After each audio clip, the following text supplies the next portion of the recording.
அனைத்து நல்லுள்ளங்களுக்கும் வணக்கம். நான் உங்கள் ரவிக்குமார். தொடர்ந்து தமிழக அரசியல் நிலவரத்தை பற்றியும் டெல்லி அரசியல் நிலவரம் நம்ம பார்க்கல. இப்போதைக்கு தமிழக அரசியல் நிலவரத்தை தான் பார்த்துட்ருக்கோம். சட்டமன்றமா புகழ்ச்சி மன்றமா? புகழ்ச்சி மன்றத்தில் நினைந்து கொண்டிருந்தது இன்றைய செய்தி தொகுப்பு. பட் நம்ம இன்றைக்கி அதை கொஞ்சம் தான் பார்க்க போகிறோம். ஏன்னா பெரும்பாலும் லைவில் நிறைய விஷயங்கள் பார்த்துருப்பீங்க. உள்ள சட்டமன்றத்தை விட வெளியில் மிகப்பெரிய ஒரு தாக்கத்தை ஏற்படுத்திய மிக முக்கிய செய்திகள். ஒரு பக்கம் ரெய்டு நடந்திருக்கு, இன்னொரு பக்கம் புழல் சிலையில் ரெய்டு நடந்திருக்கு. திடீர்னு விசிக நிர்வாகி வெட்டி படுகொலை செய்யப்பட்டிருக்கிறார். இன்னும் சுற்றி இருக்கக்கூடிய சம்பவங்கள் என்ன, அனைத்தும் ஒருங்கிணைந்த தகவல் ப்ளஸ் சட்டமன்றத்தில் நடந்த ஒரு சின்ன தொகுப்பு மட்டும் பார்த்துடலாம் நம்ம.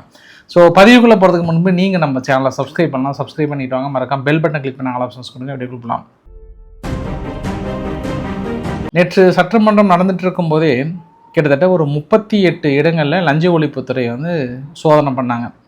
தமிழ்நாடு முழுவதும் நகராட்சி மற்றும் மாநகராட்சி சார்பதிவாளர் அலுவலகங்களில் ரெய்டு.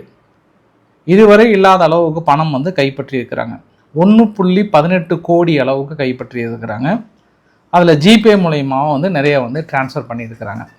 இதில் அதிகபட்சமாக கிண்டியில் இருக்கக்கூடிய தலைமை மின் ஆய்வாளர் அலுவலகத்தில் மட்டுமே 31.53 லட்சம் கணக்கில் வராத பணம் கைப்பற்றப்பட்டதாக சொல்கிறாங்க.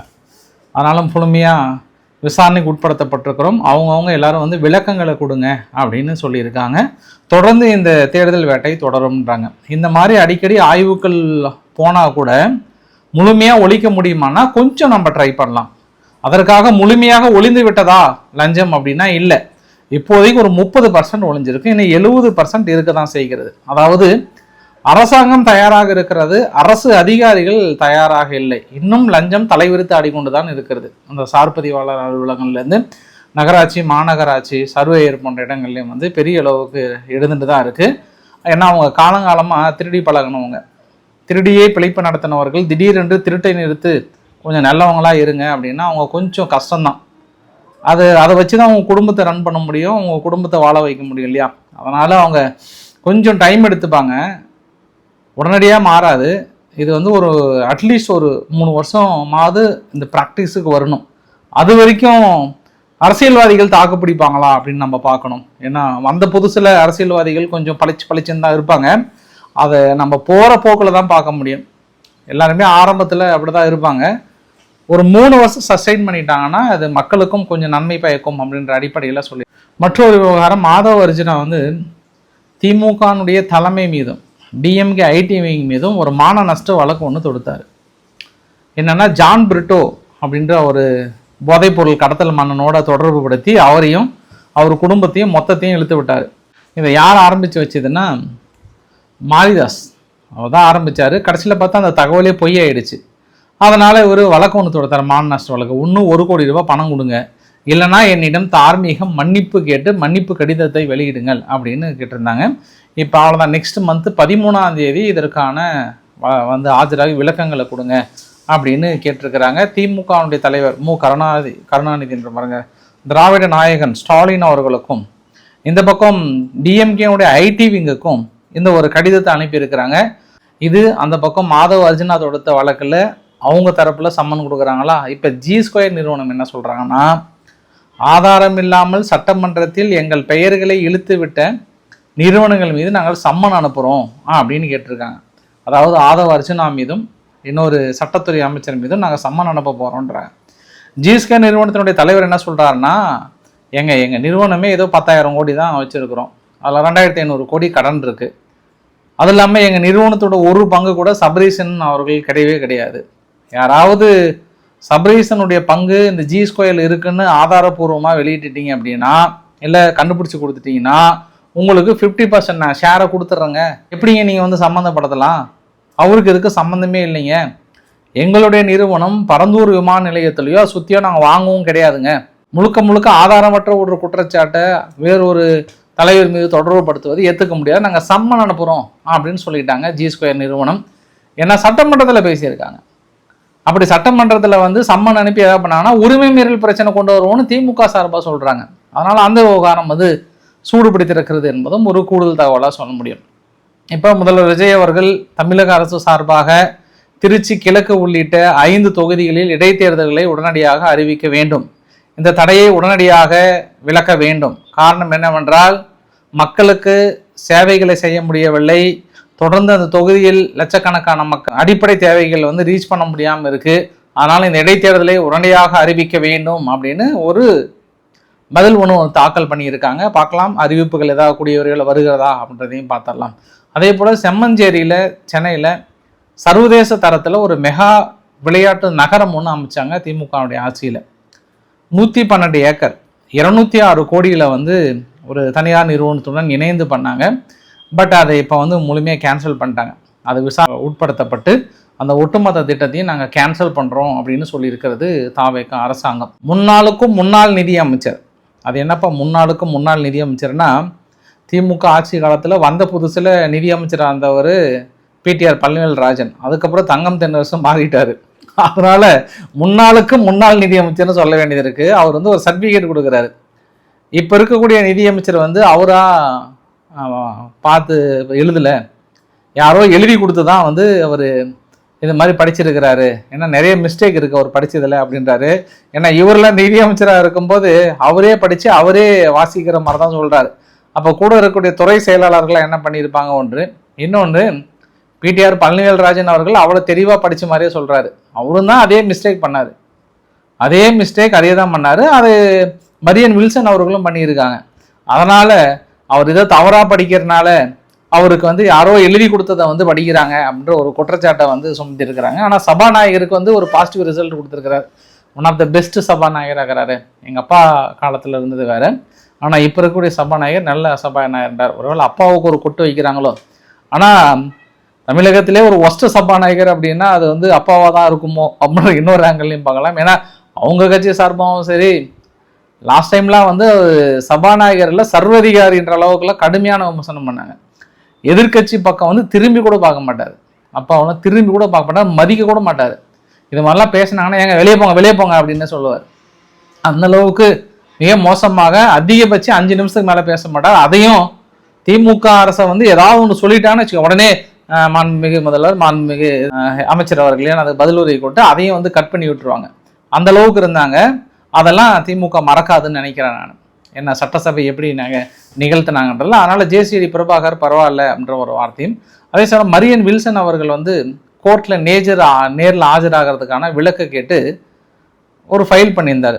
நீதிமன்றம் என்ன சொல்லிட்டாங்க, நரசிம்மராவ் பிரதமராக இருக்கும்போதே நீதிமன்றத்தில் ஆஜரானார். அப்படி இருக்கும்போது நிதியமைச்சர் என்ன அதை விட பெரிய பதவியில் இருக்கிறாரு, யாராக இருந்தாலும் நீதியை மதித்து தான் ஆக வேண்டும், ஆஜராகிற வழியை பாருங்க அப்படின்னு சொன்ன உடனே மரியன் வில்சன் அவர்கள் வழக்கை வாபஸ் வாங்குறார். எதற்காக இந்த வழக்கு? தன் சகோதரரை தாக்கியதற்கான வழக்கு.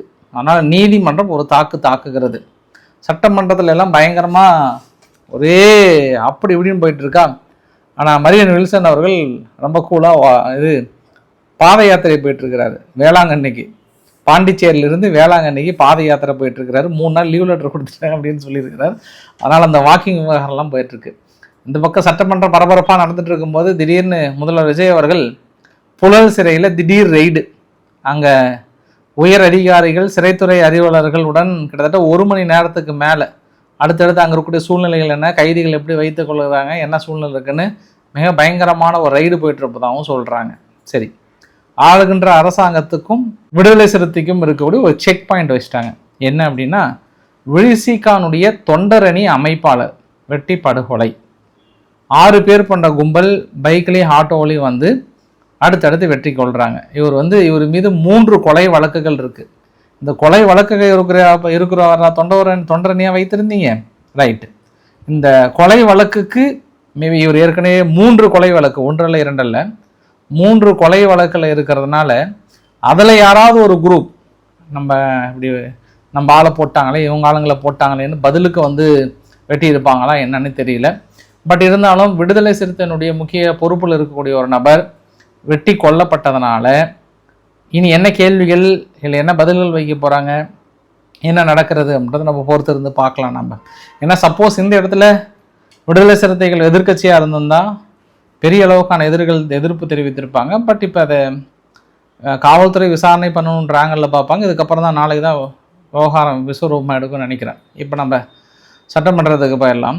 சட்டமன்றம் பதிலுரை வந்து நேற்று முடிக்கல, டைம் ஆகிடுச்சு. அது 7 மணி வரைக்கும் வளன்னு அப்படியே இழுத்துட்டு போனதுனால இன்றைக்கி என்ன பண்ணுறாங்க, 3 துறைக்கான பதிலுரையை வந்து இன்றைக்கி காலைல தான் ஆரம்பித்தாங்க. பதிலுரைக்கு முன்பு கேள்வி நேரம் எதிர்க்கட்சி தலைவர் கேட்டிருந்தார். ஆட்சி பொறுப்பேற்றதுக்கப்புறம் பருப்பு விலை, தக்காளி விலை, வெங்காயம் விலை எல்லாமே ஏறி போச்சு. எல்லாமே இந்த ஆட்சி பொறுப்பேற்றதுலேருந்து சாமானிய மக்கள் வந்து கடப்பக்கம் கூட போக முடியாத அளவுக்கு வந்து விலை உயர்வு ஏற்பட்டது. அதனால் கலைஞர் ஆட்சியிலோ அப்போல்லாம் இது மாதிரி விலை ஏறும் போதெல்லாம் நிறைய மளிகை பொருட்களை வந்து நாங்கள் ரேஷன் கடையில் கொண்டு வந்து கொடுத்தோம் அப்படின்ற மாதிரிலாம் சொன்னதுக்கு உணவுத்துறை அமைச்சர் என்ன சொன்னார்னா, இது இங்கே மட்டும் இல்லை, இந்தியா முழுவதும் விலை ஏறி இருக்குது. ஈரான் யுத்தம் தான் அதுக்கு மிக முக்கிய காரணம். பெட்ரோல் விலை ஏற்றம், பருவமழை இல்லை. இதனால் நாங்கள் கண்காணிப்பு நடத்திட்டுருக்கோம். வாரத்துக்கு ஒரு தடவை ரிவ்யூ மீட்டிங் நடத்திட்டுருக்கோம். அதை நாங்கள் வந்து ஆய்வுக்கு உட்படுத்த போகிறோம் அப்படின்னு சொல்லியிருக்காங்க. சரி, இன்றைக்கி வந்து சட்டமன்றம் சீக்கிரமாக முடிஞ்சிடும் அப்படின்னு எதிர்பார்த்துருப்பாங்க. ஏன்னா ஆதவ் அர்ஜுனா அவர்கள் இல்லை, பள்ளிக்கல்வித்துறை அமைச்சர் இல்லை. சரி, ஒன் மேன் ஷோவாக நடத்திட்டு இருந்த இந்த சட்டமன்றம் இன்றைக்கி தான் பதில் பேசுகிறதுக்கு ஆள் இல்லையே அப்படின்னு நினச்சாங்க. அதனால தான் ஹம்சா அவர்கள், பிரேமலதா விஜயகாந்த் அவர்கள் என்ன சொன்னாங்கன்னா, தம்பி ஆதவ் அர்ஜுனா இல்லை அப்படின்னு நினச்சி நான் சீக்கிரமாக முடியும்னு நினச்சேன். அதே மாதிரி தான் ஆயிடுச்சு. வடையை பற்றி பேசுறதுனால எல்லாரும் பசியில் வந்து சாப்பிட போயிட்டாங்க அப்படின்ற அடுக்கு மொழியில் பேசியிருந்தாங்க அவங்க தொகுதி குறை வைக்கும்போது. சரி, தொடர்ந்து பிரேமலதா அவர்கள் வந்து ஆதவ் அர்ஜுனா அவர்களால் மட்டும்தான் இந்த சட்டசபை வந்து ரொம்ப நேரம் இழுத்துட்டு போகுது அப்படின்னு நினைக்கிறாங்க. அப்போ திமுக வைக்கப்படுகிற விமர்சனங்களையோ அதெல்லாம் அவங்க வந்து கணக்கில் எடுத்துக்கல. ஒருவேளை கூட்டணி கட்சினால சொல்லலையா அப்படின்ற இன்னொரு ஆங்கிள்லையும் பார்க்கலாம். பட் இன்றைய சட்டமன்றம் பொறுத்த வரைக்குங்க புகழ்ச்சி உரை ரொம்ப இருந்ததுங்க. அவர் சிறுபான்மைத்துறை அமைச்சர் பேசும்போதும் சரி, அதுக்கப்புறம் வன்னியரசு அவர்கள் பேசும்போது எல்லாம் டயர்டாகி ஒரு பக்கம் வந்து இப்படி சாஞ்சு ஐயோ எப்பா முடிப்பா சீக்கிரம்ன்ற ரேஞ்சில் இருந்தாங்க. நாங்கள் எதிர்கட்சிகள் கேட்டாங்க, சார் எப்போ தான் முடிப்பீங்க அப்படின்ற மாதிரி. அப்புறம் இடையில இன்னொரு பிற்படுத்தப்பட்டவர், மிக பிற்படுத்தப்பட்ட ஒரு அமைச்சர் இருக்கிறார்ல, அவர் ஃபஸ்ட்டே 7:30 கூட்டி விட்டார்.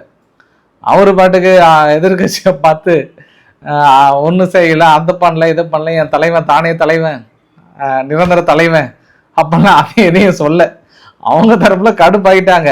அதாவது என்னன்னா ஒரே புகழ்ச்சி மன்றம். அந்த புகழ்ச்சி எல்லாம் ஒரு எல்லையே கிடையாது.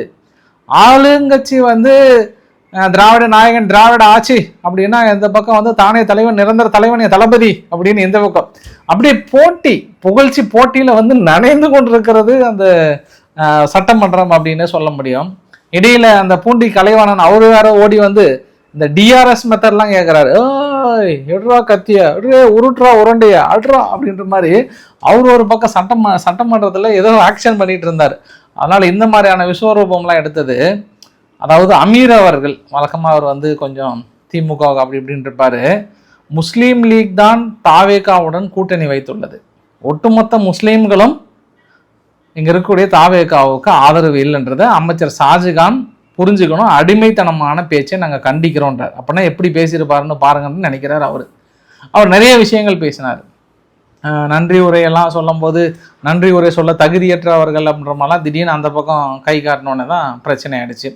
அப்புறம் வன்னியரசு அவர்கள் பேசும்போது திமுகவுக்கு நாங்கள் பல தடவை நன்றி சொல்லியிருக்கோம், ஆனால் திமுக ஒரு தடவை கூட எங்களுக்கு நன்றி சொல்லவே இல்லை, தேர்தல் வெற்றி பெற்றதுக்கு எங்களோட ஆதரவில் தானே நீங்கள் ஜெயிச்சிருக்கீங்க அப்படின்னு சொன்னதுக்கப்புறம் தான் திடீர்னு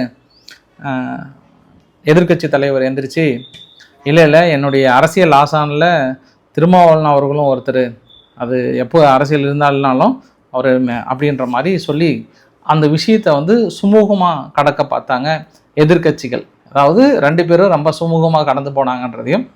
அப்போ இன்னொரு விஷயம், நிறைய விவகாரம் எதிர்கட்சி தலைவர் சார்பாக சுற்றி ஒரே கோலாக இருந்தது இன்றைக்கி. ஏன்னா திடீர்னு மார்க்கண்டேயன் அவர்கள் பேசும்போது திடீர்னு அடுக்கு மொழியில் புறநானூறுலாம் எடுத்து பயங்கரமாக பேச ஆரம்பித்தார். புறநானூரில் நற்றிணை, குறுந்தொகை, 500 காப்பின்ற மாதிரிலாம் மனுஷன் எங்கெங்கேயோ இழுத்து விட்டு பயங்கரமாக பேசி திடீர்னு ஓடி வந்து இங்கே தமிழக அரசியலில் நுழைஞ்சு அப்படியே இந்த பக்கம் பீச் ஓரம் போனீங்க அப்படின்னா பீச்சில் இருந்து சாந்தோம் வரை செல்லும் போது ஹவுசிங் போர்டில் உள்ளவங்க வந்து அப்படியே வங்கக்கடலினுடைய தென்றல் காற்றை சுவாசித்து அப்படி ஒரு வசதியாக இருக்கக்கூடிய ஆட்சி தான் நாங்கள் ஏற்படுத்தணும். நாங்கள் கொடுத்த ஹவுசிங் போர்டெலாம் வந்து மக்கள் அப்படியே ஒரு பீச்சில் இருக்கிற மாதிரியான ஒரு ஒரு உணர்வு ஏற்படுத்தியிருக்கிறான்னு சொல்ல உடனே இந்த பக்கம் எதிர்கட்சின்ற மாதிரி ஆளுங்கட்சிக்கு இப்போதான் கேள்வி கேட்கறது. இன்னைக்கு வந்து 2 பேர் எந்திரிச்சு நின்ட்டாங்க. ஒன்று சுகாதாரத்துறை அமைச்சர் அருண்ராஜ் அவர்கள், இன்னொன்று சட்டத்துறை அமைச்சர் கொஞ்சம் பெண்டிங் விட்டு போயிருக்காங்க. அவர் என்ன பண்ணிட்டாரு, நிர்மல்குமார் அவர்கள். சரி, 2 பேரும் பேசின விஷயங்கள் என்னன்னா, இந்த கார் விவகாரத்தை பற்றி பேசினாங்க. ஏன்னா எங்கள் தலைவர் வந்து நிதி நெருக்கடில் இருக்கும்போது கார் வேணான்னு சொல்லும்போது, எல்லாத்துக்கும் தாங்க கார் இருக்குது, 5 கார் இருக்குது, 6 கார் இருக்கிறது முக்கியம் இல்லை, ஆனால் மக்களை போய் சந்திக்கிறோமான்றதான் முக்கியம் அப்படின்னு யார் கேட்குறாரு, நிர்மல்குமார் அவர்கள் கேட்டவுடனே அவங்க தரப்புல இருந்து, நாங்கள்லாம் மக்களை சந்தித்ததுனால தான் 3 முறை 4 முறை தொடர்ந்து எம்எல்ஏவாக இருக்கோம், அதை மனசில் வச்சுட்டு பேசுங்கன்றாரு. மக்களை ஏதோ சந்திக்காத மாதிரியும் ஏதோ இவங்க மட்டும் தான் சந்தித்த மாதிரியும் அது வந்து தவறு, அப்படிலாம் பேசக்கூடாதுன்னு சொன்னோடனே, யாருக்கு கார் இல்லையோ அவங்களுக்கு மட்டும்தான் அந்த திட்டம், கார் இல்லாதவர்களுக்கு அல்ல. இவ்வளோ பேசுகிற நீங்கள் அரசோட கஜானா இருக்கும்போது எம்எல்ஏவை கொடுக்கலாமான்னும் போது நீங்கள் கார் ரேஸ் நடத்துறது நியாயமானு செங்கோட்டையன் அவர்கள் நடுவில் பொடையன்னு ஒரு குண்டை போட. கார் ரேஸ் வச்சது எதற்காக தெரியுமா, அது வந்து தமிழ்நாட்டுக்கான பெருமை, அப்போ நீங்கள் விளையாட்டு வீரர்களை வந்து அசிங்கப்படுத்துறீங்களா அப்படின்னு எதிர்க்கட்சி தலைவர் அவர்கள் எந்திரிச்சு பேச. இந்த மாதிரியான விவாதங்கள் வந்து பெரிய அளவுக்கு போகும்போது திடீர்னு யார், அருண்ராஜ் அவர்கள் எந்திரிச்சு, சுகாதாரத்துறை அமைச்சர் எந்திரிச்சு, இவ்வளோ வக்கனையாக பேசுகிறீங்களே, அப்புறம் எப்படி உங்கள் தலைவருக்கு பேனா சேலை போயிட்டு 200 கோடி 300 கோடியில் வச்சுன்னு முடிவு பண்ணீங்க, அப்போல்லாம் உங்களுக்கு பொருளாதார சிக்கல் வரலையா அப்படின்னு கேட்க. அதற்கு ஏவா வேலு அவர்கள் என்ன சொன்னாருன்னா, மத்திய அரசு ஒப்புதல் கொடுக்கப்பட்டது, பசுமை தீர்ப்பாயம் ஒப்புதல் கொடுக்கப்பட்டது, அதையெல்லாம் இருந்தும் இந்த முடிவு நாங்கள் எடுக்கப்படலை, எண்ணற்ற எழுத்தாளர்கள், கலைஞர் அவர்கள் தான் தமிழ்நாட்டை காப்பாற்றியது, அவர் மட்டும்தான், அவருக்கு ஏன் சிலை வைக்கக்கூடாது அப்படின்ற மாதிரிலாம் மக்கள் உணர்ச்சி பொங்க ஒரு முடிவு எடுக்கும் போது அந்த முடிவுக்கு நாங்கள் ஒத்துழைப்பு கொடுத்தோம். ஆனால் பொருளாதார நெருக்கடியை காட்டி இப்ப நம்ம சிலை வேணான்னு முடிவு எடுத்தது எங்க திராவிட நாயகன் மட்டுமே அப்படின்னு யார் சொன்னது, அவர் சொல்றாரு. அதனால திராவிட நாயகனுக்கு வந்து போட்டியை பார்த்தீங்களான்ற மாதிரி அந்த பக்கம் திராவிட நாயகன், இந்த பக்கம் வந்து தானே தளபதி, நிரந்தர தளபதி, இது 2த்துக்கு தான் வந்து போட்டியா இருந்தது. அப்புறம் ஒரு பழைய நியூஸ் ஒன்று எடுத்தாங்க, தலித் அவர்களுக்கு வந்து நாங்கள் எதிராக நிற்கிறோம்னு சொன்னீங்க, ஆனால் மத்திய அரசு கொடுத்த ரிப்போர்ட்ல தமிழ்நாடு 6வது இடத்துல இருக்கு, உத்தரப்பிரதேசம் தான் ஃபர்ஸ்ட் இடத்துல இருக்கு, அப்போ தவறான தகவலை தந்திருக்கிறாரா ஆதவ் அர்ஜுனா அவர்கள், உரிமை மீறல் பிரச்சனை எடுக்கலாமா அப்படின்னு ஏவா வேலு அவர்கள் சொல்ல. உடனே சட்டத்துறை அமைச்சர் எந்திரிச்சு, திமுக ஆட்சியில் தலித் மக்களுக்கு எதிரான குற்ற சம்பவங்களை எங்கே நீங்கள் வழக்கு பதிவு பண்ணீங்க, ஒரு தாசில்தாரை கூப்பிட்டு ஒரு எம்எல்ஏ நடிக்கிறார், அந்த தாசில்தார் பட்டியல் தினத்தை சேர்ந்தவர், ஆனால் அதுக்கான வழக்கை பதிவு பண்ணிக்கலான்னா வழக்கு பதிவு பண்ணல. இந்த மாதிரி வழக்கை பதிவு பண்ணாத ஏகப்பட்ட விஷயங்கள் இருக்குன்னு அவரு சொல்ல. இந்த விஷயம் இதோட நின்றதா அப்படின்னா, நாங்கெல்லாம் வந்து ஜல்லிக்கட்டு நாயன்கள், நாங்கெல்லாம் ஜல்லிக்கட்டு நாயன்களுக்கு ஏதுவாக அவர்களுக்கு ஒரு அரங்கத்தை வந்து கட்டி கொடுத்தோம் அப்படின்னு சொன்னால் அதற்கும் எதிர்ப்பு. அரங்கத்தை கட்டி கொடுக்கறது ஜல்லிக்கட்டே இவங்க தான் போராடின மாதிரி தன்னெழுச்சியாக ஒரு இளைஞரோட போராட்டம் அது. அந்த இளைஞரோட போராட்டத்தில் இது சொன்னது யார் அப்படின்னா நிர்மல்குமார் அவர்கள். அந்த தன்னெழுச்சியான போராட்டம்னா ஒவ்வொரு ஊருக்கும் ஒரு பேர். இப்போ ஜல்லிக்கட்டுன்னா அவினாபுரம் ஜல்லிக்கட்டுன்னு சொல்லிட்டு ஒவ்வொரு ஊருக்கும் அந்த ஊரில் வைக்கிறதா அவங்களுக்கு பேராக இருக்கும். இது கிளாடியேட்டர் மாதிரி நீங்கள் ஒரு ஃபைட்டு சண்டை அரங்கத்தை உருவாக்குற மாதிரி இப்போ ஒரு அரங்கத்தை கட்டி இது யாருக்குமே பிடிக்கல அப்படின்னு சொல்லி இந்த சண்டையை ஓரளவுக்கு அப்படி இப்படி முடிச்சு வச்சுட்டு எல்லாம் லஞ்சு கிளம்பிட்டாங்க. லஞ்சு கிளம்பும்போது தான் வந்து கொஞ்சம் அப்படியே அமைதியாக இருந்தது. அப்போ தான் ஒசூர்னுடைய எம்எல்ஏ அவர் எப்படி பாலகிருஷ்ண ரெட்டி அவர்கள் முன்னாள் எப்படி அமைச்சராக இருந்தாருன்னு தெரியல, நிறைய பார்த்து படிக்கிறதுக்கே தடுமாறினார், ரொம்ப தடுமாறினார். எப்படி ஒரு முன்னாள் கால்நடைத்துறை அமைச்சராக இருந்தார்னு ஆச்சரியமாக இருக்குது எனக்கு. அவர் படிக்கும்போது எங்கள் ஒசூர் மக்களுக்கு இது வேண்டாம், விமான நிலையம் வேண்டாம், விவசாயிகள் போராடுறாங்க அப்படின்னோடனே திடீர்னு செங்கோட்டையன் அவர்கள் எந்திரிச்சு, ஒரு நிலம் கையகப்படுத்தும் போது விவசாய நிலம் இருக்க தாங்க செய்யும், அது எப்படிங்க அப்படின்னு சொல்லிட்டார். எதுக்காக திடீர்னு இந்த வார்த்தை சொன்னார்? நேற்று தானே நீங்கள் விவசாய நிலத்தை பறிப்பது என்பது தாயிடமிருந்து குழந்தையை பறிப்பதற்கு சமம், ஒரு விவசாய நிலத்தை கூட பாதிக்க முடியாத அளவுக்கு நாங்கள் திட்டங்களை உருவாக்குகிறோம், அதனால தான் பரந்தூர் எங்களோட நிலம் எடுக்க தான் முடியும், கொஞ்சமாக எடுத்து தான் ஆகணுன்ற மாதிரி அவர் சொல்ல. இல்லைங்க, எங்கள் ஒசூர் மக்களுக்கு விமான நிலையமே வேண்டாங்க, எங்களுக்கு வளர்ச்சியெல்லாம் ஏற்கனவே நிறைய அடைஞ்சிட்டோம், ஒரு தனியார் விமான நிலையம் மாதிரி ஒரு சின்னதாக இருக்குது, அதை வேணால் நீங்கள் பயன்படுத்தி எங்களுக்கு வேண்டவே வேண்டான்றாரு. திடீர்னு அவர் ஒரு பக்கம், இனி அவ்வளோதான், இனி எல்லா ஏரியாவும் இது ஒரு பிரச்சனை, அதாவது அட்லீஸ்ட் ஒரு சின்ன விவசாய நிலங்களை கூட எடுக்காமல் விமான நிலையம் அமைப்பது ரொம்ப ரிஸ்க்காக இருக்கும்.